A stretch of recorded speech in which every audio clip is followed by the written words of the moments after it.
प्रणाम करै छी हम शारला सिंह। समस्त गोटे के एहि चैनल पर हम स्वागत करै छी। आइ हम एकटा भगवती गीत सुनाबऽ जा रहल छी। कोशिश छै जे सब गोटे के नीक लागे। धन्यवाद। सजी धाजी मैया एलेखिन हमार अंगना, सजी धाजी मैया एलेखिन हमार अंगना, हमार अंगना है हमार अंगना, सजी धाजी मैया एलेखिन हमार अंगना, सजी धाजी मैया एलेखिन।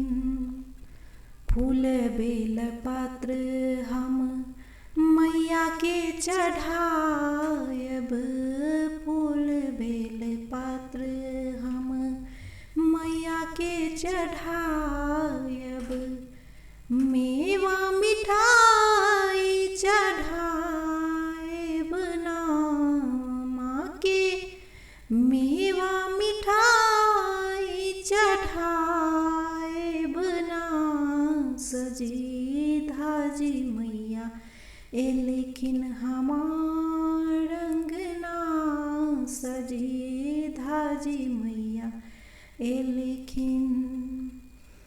अगल गुगुल हम मैया के चढ़ायब, अगल गुगुल हम मैया के चढ़ायब, धूप दीप देखायब ना माँ के, धूप दीप देखायब ना, सजी धाजी मैया एलेखिन हमार अंगना, सजी धाजी मैया एलेखिन।